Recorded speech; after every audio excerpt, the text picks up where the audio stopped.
as of late. So in the summertime, I'm based up in northern Idaho on the Canadian border. And for the last 4 years, we have been completely encompassed in the summertime in smoke due to wildfires nearby across the border in Canada. And it has been very, very stressful in the summertime and always kind of being prepared to leave if we have to.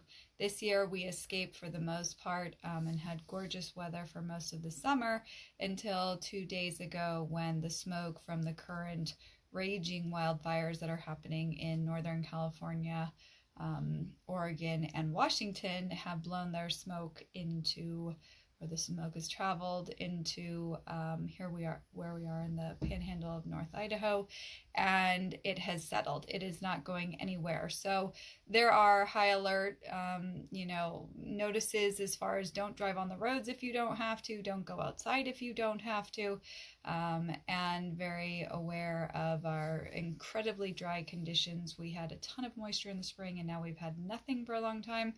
And so everyone's on high alert as far as potential wildfire burns, or even just the other day, someone's tractor sparked and created a fire. So all kinds of variety of unwanted potential scenarios that could arise. And so, something for where we are, and certainly for all horse owners, or any animal owners or anything like that, whether you are remote or whether you are closer to civilization and towns, is I don't think enough people really recognize having an evacuation preparedness plan and options and confidence in how they would do something if they had to. And as with many things that are kind of uncomfortable, potentially stressful, I find that a lot of folks know that they should probably get around to doing something, should probably deal with something, should probably have something organized, but they'll deal with it later. And unfortunately, you never really know when later is going to be. And not even in the aspect of like the humans functioning and making decisions, but what I really wanted to talk about today was the horse. What happens in that stressful, unwanted, out of your control situation where, in this case, all these wildfires are raging, and you have to get the horse loaded? What happens if you're not home and the horses have to be evacuated and someone else has to handle your horse? What is your horse's current skill set and willingness and ability to be caught, ability to be led, ability to be loaded and unloaded or handled by a variety of people who may have, more skills than you currently do, or maybe less skills than you do? What happens when, the horses are evacuated to the fairgrounds or another, facility or property that's willing to host them? Can your horse get along with other horses? Does your horse have special grains and supplements and different things that he needs in order to maintain just basic health? I'm not talking about performance, but especially in older horses. There's a lot of things. What about, even though we have these raging wildfires like where we are, we're down in the 30s at night. So certainly for the older horses, that can be challenging. And then on top of that, smoke inhalation. Do you have things for if your horse is stressed, as far as how does your horse do with, if you need to offer a gentle, something like a Banamine or whatnot, if there is issues with colic and stress, often it's a stress colic or a lack of drinking consistently because the water tastes different at other facilities, those sort of things. So something that, not that we always want to be anticipating the world ending and evacuations, but I don't think enough people really stop and think, what if I wasn't there in person to be able to fix it or handle it or make decisions in the moment? How ready is my setup? And this doesn't matter if you are boarding at a facility or whether you are at your own home, if you're able to keep your horse, at home with you on your farm or ranch.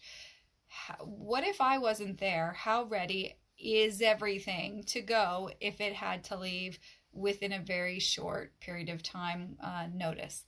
And thinking about your horse trailer, thinking about, I just read a post recently on a wildfire where a gal has 9 horses and not a horse trailer and lives remote. And, it all comes down to personal preference, but to me, that is a bad decision. To be stranded physically somewhere with that many horses and not have a tow vehicle, not have a horse trailer in order to be able to quickly evacuate those horses. Especially with the challenges that seem to increase every year with natural disasters and events. Up here we have all the fires, but down in the south, all the flooding and whatnot that's coming through, you still need that evacuation option of being able to get out quickly. Not having a vehicle to get your horses off the property and you living on your own, it's one thing if you're at a boarded facility where there might be potential of other horse trailers, that you can load your horse onto and help evacuate. But when you're on your own and remote, that's really, I always say kind of on borrowed time. At some point, something is going to happen where you're going to need to move those horses, or people who have a 2-horse trailer and they have 5 or 6 horses. So then what? What happens if you can only make one trip out and you can't get back to the property? The roads, the tree on fire falls across the road and you literally can't access it. Not even people telling you can't get back, but you literally physically can't get to the property. So sometimes in our decision making of how our setup is in our horse trailers, in our priority, especially if we have a horse who has had traumatic experiences with things like trailer loading, with things like tying, who gets real bothered by change, that sort of thing, even if it is an uncomfortable place for you to go and have to deal with, or maybe ask for outside help for support to deal with, it is such a disservice to not set the horse up to be able to handle those situations. Now, again, you're not going to spend every time you're interacting with your horse always focusing on the worst case scenario of what might happen if you weren't home and a natural disaster occurred. But the reality is most people don't have a clue. They don't have any health and medical kit ready in their trailer. They don't really know if their horse will load willingly or not. They can't really tie their horse because he might pull back if he gets too bothered or too stressed. The horse is, stressed out by things and can't get along socially if he has to quickly be put in a holding pen because there's limited space at a temporary holding facility during the emergency, and they have the horse that doesn't get along with the other horses. Then what do you do, when there's only so many options? They have the horse who will only come to them because of X, Y, and Z, whatever the story is. My own personal opinion is every horse should come to every person that shows up in the pasture or the stall. If the horse isn't willing to present himself in a reasonable and willing manner, then we need to stop and time out and start the conversation right there, and nothing more needs to really be done. Because if you can't catch the horse and he's in a big 10-acre field, what happens when that fire comes blazing over? And, to people who've never experienced natural disaster, this may sound pretty over the top, but as someone who stood and watched 40,000 acres burn in one night on the mountains right next to us 2 years ago, in a place where physically, literally, people could not access the wildfire. So even though we had smoke jumpers, even though we had volunteer crews that had come in from Australia and New Zealand and Canada to try and put out these fires, once these fires hit the mountain ridge line, there was nothing stopping them, and they just burned and burned and burned. And people don't realize how quickly that fire will come in and will rage, and you don't have time. You don't have time to negotiate if you can plead and beg and hope that you can sneak the halter on the horse. Like, the horse needs to come over, be caught, be loaded, and be on the road. Something else that people don't think about is, never mind health and safety and a medical kit in the trailer, and making sure just the logistics of being able to catch and load a horse and tie a horse and those sort of things is, you really need to look at where you currently are located, whether your horse is at your home or at a boarding facility, and what are your options. Where we are up here in the Northwest, it's beautiful, gorgeous, remote country, but the problem is there's only 2 roads to the south of us, and there's 1 road to the north, and we're in a valley, which means if those roads get cut off, we are stuck. There is no back road. There is no way to get it that isn't through the mountains where the fires are. So there are no backup options. And I find many times with evacuations, people wait too long, and they add such an unnecessary element of stress and chaos and turmoil and panic and fear, both in themselves and often their horses, because they've waited hoping that, somehow the natural disaster would pass them. And, I understand every natural disaster situation, can be different, but certainly in the case of fire, even if the actual fire that is hot and burning in the moment isn't yet in your area, with things like wind that we have no idea when it's coming, where it's coming, if it will suddenly pick up and completely change the direction of the fire, things that we don't think about. And sadly, it happens where we have all these wild animals, there's wildfires. The wild animals catch on fire, and in the panic of running through the woods, they are now igniting new fires as they are traveling far faster. So many times there's a brigade that has stopped the fire on one side, but because of the wild animals that are passing through, they're relighting fires in other places that were unexpected or unforeseeable. I mean, there's just so many factors that you just don't know what's going to happen.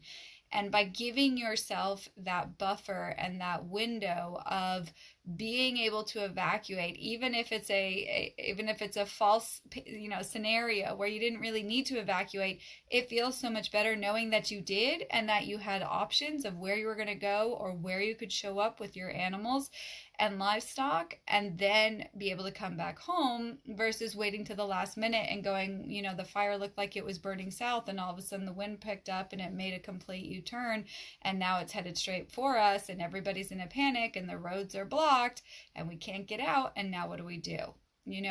And again, it's one of those things where the more you practice being ready for the undesired, unwanted, stressful scenario, if you have to actually interact and deal with a scenario like that, it becomes less overwhelming. It becomes less stressful, and you can actually be there as supportive as you can to your horses or maybe to other people. Or if you are unable to be there, your horses can be reasonable and willing and participate to whatever degree because they've been prepared for such a scenario. And this is, so many things where, people know how they do things. This is especially for where people keep their horses at home or their equines at home, that they don't think about, like, if some random person showed up, would they be able to see where your halters are? Where are the lead ropes? If someone else had to show up and hook up, let's say you do have a trailer, but you had your truck. If someone had to hook up to your rig, like, is it ready to go? Is there emergency kits? Is there spare water that's easily accessible in containers to bring your own water? Sometimes what people don't think about is, what if you can't get to the backup facility? What if you have to make shift in the middle of, again, this is depending on where you're at, but nowhere, or someone's field or something where water isn't easily accessible? Are you ready to bring, do you have options to where you could at least take 40-50 gallons of water with you? Do you have feed options where that's easily loadable? Again, not for long term, but even just for 72 hours, something like that. And just thinking about the logistics of, like, if someone hadn't ever been to my facility, but they were offering, or my home and my property where I keep my horses, and they were offering to help and I couldn't get there, how easy would it be for them to show up and be able to do what they need to do as quickly as possible with the least amount of stress towards my horses and other animals that we'd have to load up and leave?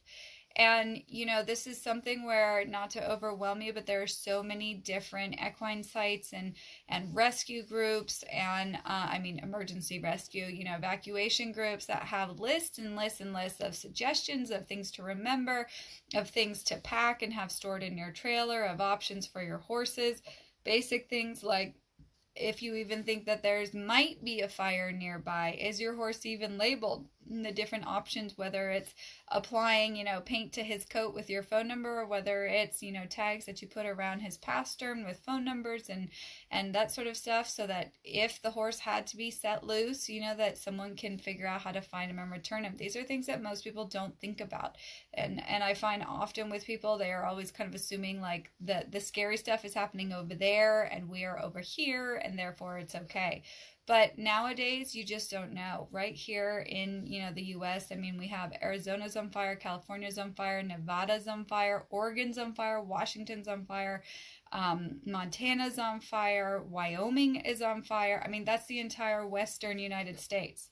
So where do you go? What do you do? And, certainly even if the fire's not coming in, we had these last 2 days, the smoke just billowed in and settled. If you see any of my alternative horsemanship pages, there's some video clips of the smoke, and you can't see the rear of the property, or the horses standing at the rear of the property. You can't see the mountains. 6,000-foot mountains. You can't see them behind because the smoke has settled in so thick. So even backup things as far as, if you have older horses that have trouble with breathing and, other maybe health issues, how much supply do you have of potential backup medicine or steroid type things if you need to help them with their breathing or, different things that, like, do you have that all set up so that if you didn't have access to the vet, that you at least have something as a temporary to help your horses to the best degree that you can. So once you kind of get some ideas and put things together, honestly, practice a dry run, and not just one, but like 2 or 3 of them, and think about and learn and connect with other people. What are your options as far as if you had to leave your facility or leave your home, of where you could bring your horses, and have connections and relationships with those people or facilities so that ahead of time you already know what your options are, and you're not waiting to see in the moment of peak emergency where all these other people are waiting to see, and then everybody's trying to all get a stall at the limited facility or fairgrounds or whatever evacuation site there is, and then there's not enough room left. So, the more you can think through your options, the more you can literally do a few dry runs of practicing. And once you think it's good, then have someone else who doesn't know any better come into the property and practice not being there and talking them through it. Can you talk someone through being able to catch your horses, load them, and evacuate them if you didn't have access to them? So today's topic was pretty serious, but this is a very real threat that's happened, increasingly so in recent years, and it's something that I really wish more people took seriously, because there are too many losses of horses and wildlife that really could have been dealt with in a very different way had people been proactive ahead of time rather than waiting until the last minute. So hopefully you and your horses are safe and well. If there is any thought or thread of any sort of evacuation, please get on this. Nothing else really matters. You need to really make sure that your horse is able to be handled, loaded, hauled, unloaded, tied, whatever, to where it's not going to either get hurt himself or wind up hurting other horses if he winds up having to be in close proximity. So, if there's any areas you've been sort of gently avoiding, going, yeah, I know someday I should work on it, today's the day. Start now. Okay, so thank you for joining me, and I will see you next week. And please stay safe and give all those horses a pat for me.